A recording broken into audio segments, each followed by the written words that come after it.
Liverpool. Premier League champions built on intensity, cohesion, and overwhelming pressing.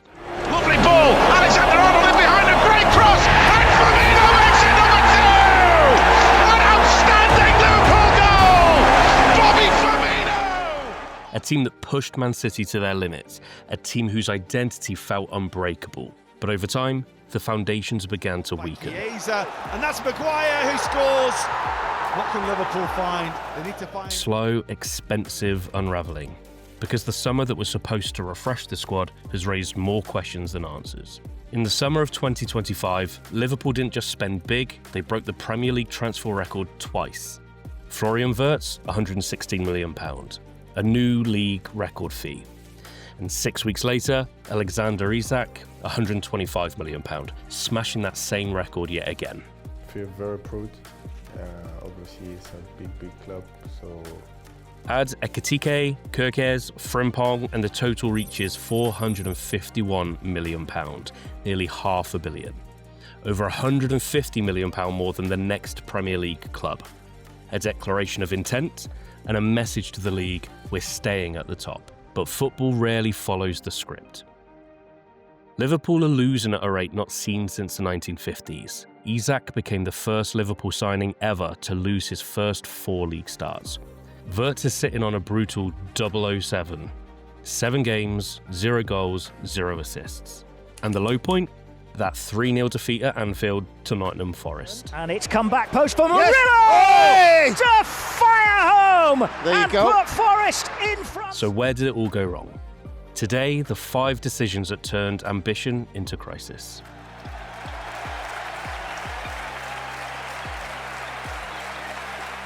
Let's be fair, spending big isn't automatically a mistake. Signing elite players doesn't guarantee disaster. Liverpool didn't buy bad players, but they bought big players. Pedigree, hype, talent.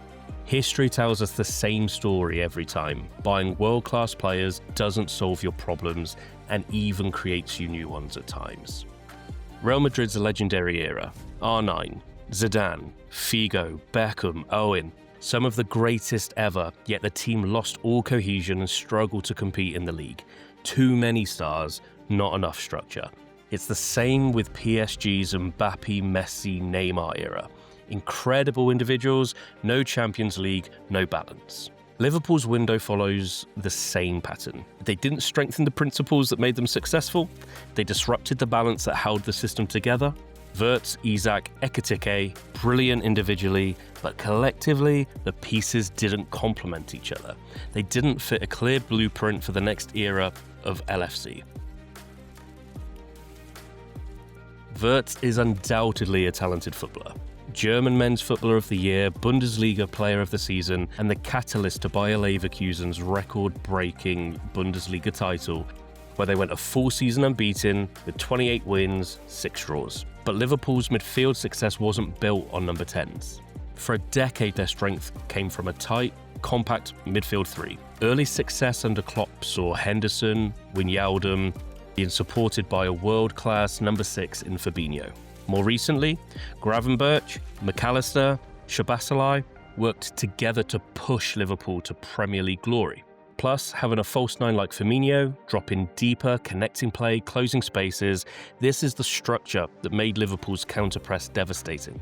Then Wirtz arrives, a pure number 10 who stays high, plays between the lines and prefers not to drop deep. And the moment you place a high 10 into Liverpool's system, the gaps begin to appear, distances grow, and the counter-press loses timing. The number 6 becomes isolated. The data shows us this. Even during Slot's title-winning season, the warning signs were already there. Press sequences fell from around 18 per 90 minutes in the Klopp peak years to around 12.5 by 24-25 season. Recoveries per 90 dropped from 64 to 48.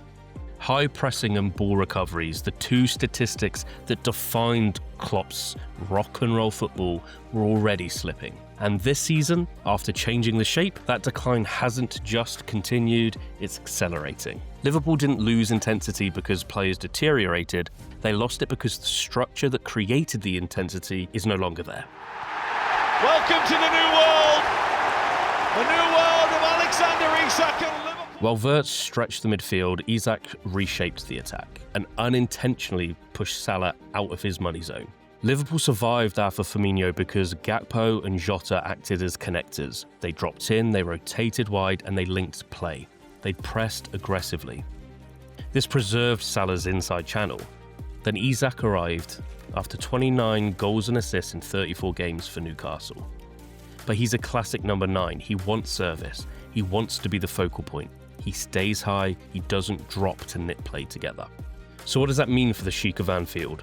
The man who all Liverpool fans have relied on for goals and big moments after the last 8 seasons. Salah gets pushed wider, much wider, and the loss of Trent, his biggest creator, and the entire attacking dynamic collapses.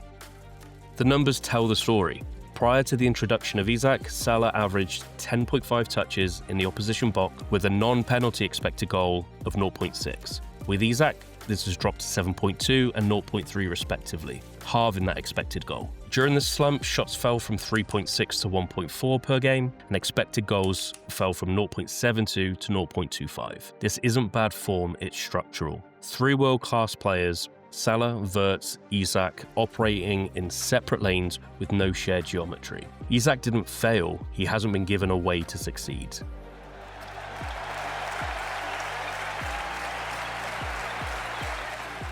This one didn't dominate any headlines, but might be the most damaging point. Liverpool didn't just lose players, they lost the system memory. Gomez, Diaz, Elliott, Tsimikas, Konsa, Trent, players who understood pressing triggers, rotations, transitions, the covering angles, tempo, the spacing. They weren't all stars, but they were the glue. When too many left at once, Liverpool didn't lose depth, they lost coordination, they lost rhythm, they lost timing, they lost their identity. Football systems aren't built on 11 players. They're built on a 23-man squad, moving together as one. And when the supporting cast disappears, the collective intelligence goes with it. Looking to seal it in style, which he does quite brilliantly.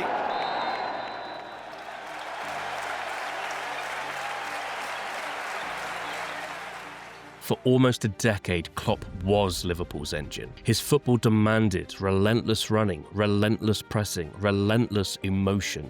And Liverpool's squad lived at that level for years, a style of play that Pep described as formidable, intense and aggressive, and the best attacking team in the world. I like a lot the way they play, but I like a lot because for the spectators, because in 3-4 seconds they are attacking.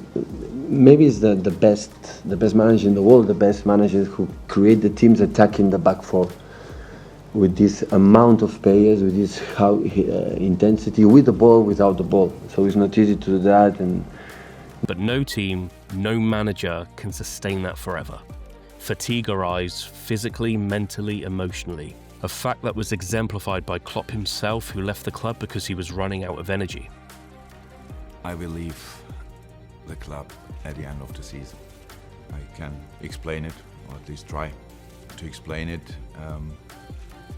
But how can I say to them? Running out of energy. I have no problem now. Obviously, I think I know it already for longer, that I will have to announce that at one point. And when he left, Liverpool lost more than a manager. They lost the heartbeat of the Kop.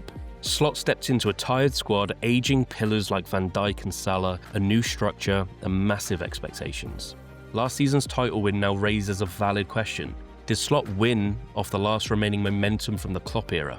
Performances this season may indicate so, that the Klopp effect has faded, and without it, the identity that held Liverpool together for 9 years is no longer sustaining itself. From Elliot Anderson, and it's come back post for Murillo! Yes. To fire home! There you and go. put Forest in front at Anfield for its second year in a row.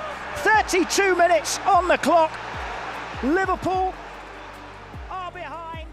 6 losses in 7, 3 points from 24, a Football League Cup exit, and a 3-0 humiliation to Notts Forest at Anfield. What began as a blip became a pattern. So the question now, how much time does Slot really have? And is this something that he can turn around? Let me know your thoughts in the comments, and don't forget to like and subscribe.